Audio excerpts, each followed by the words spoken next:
राम जी महाराज जी की जय, माता सीता की जय, बजरंगबली महाराज की जय, जय श्री श्री 108, जय श्री नीम करोली जी महाराज जी की जय। नीम करोली महाराज जी की अनंत लीलाओं में माँ आपको बाबा जी की लीला से पहले की लीला बताने जा रहे हैं, जो बाबा जी ने अपने एक भक्त के साथ की थी। वह भक्त रामदास था।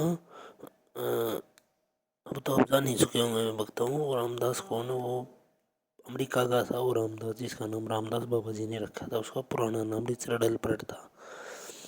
तो एक दिन उसके दिमाग में, मतलब सेब के बारे में उसके दिमाग में एक ख्याल आया कि सेब कितनी बढ़िया चीज़ है, हम उसे खाते हैं, कितना बढ़िया होता है, मीठा होता है, उसमें कोई कंकड़ पत्थर कुछ नहीं निकलता, कितनी प्योर चीज़ हो, मतलब कितना शुद्ध है।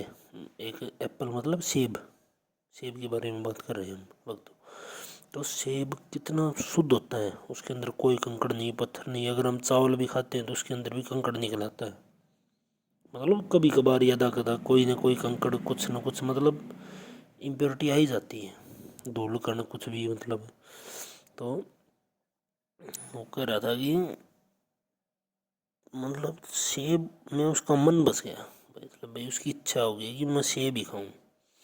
मगर उसने वो सेब खाया नहीं, वो सेब अपनी जेब में लिए या हाथ में लिए और आश्रम तक बाबा जी के साथ चलने लगा। और चलते चलते उसके दिमाग में ये ख्याल आया कि ये मेरी इतनी दृढ़ इच्छा, इतनी दृढ़ इच्छा हो रही है मेरी सेब की, और ये इच्छा इतनी दृढ़ है, एक मतलब तख्त से भी ज़्यादा, मतलब टेबल बोलते हैं, टेबल से भी ज़्यादा दृढ़, इतनी दृढ़ इच्छा हो रही है सेब खाने की।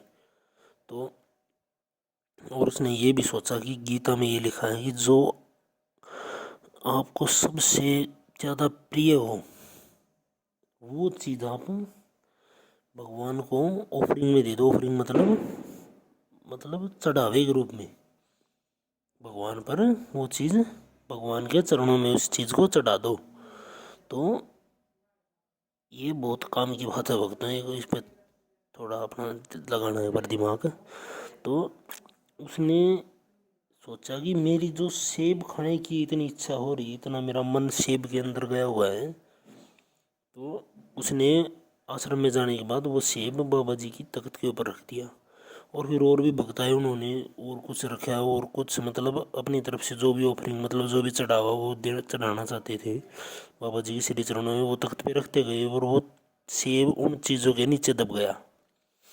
फिर बाबा जी अंदर से आए, बाबा जी ने उन सभी चीज़ों के नीचे से वो सेब निकाला और वो सेब उसे प्रसाद रूप में दे दिया। तो ऐसे हमारे नीम करोली महाराज ने अनंत लीलाएं, अनंत कृपाएं, अनंत भक्तों पर अनंत काल से ऐसी चलती आ रही हैं, और आगे भी अनंत काल तक अनंत भक्तों पर ऐसे ही चलती रहेंगी। क्योंकि ये समय एक ऐसी चीज़ है, तो समय ऐसे ही चलता है। जैसे नीम करोली महाराज, बस भगवान की मेहरबानी होनी चाहिए बस। जैसे नीम करोली महाराज, जय श्री सत्य सनातन धर्म।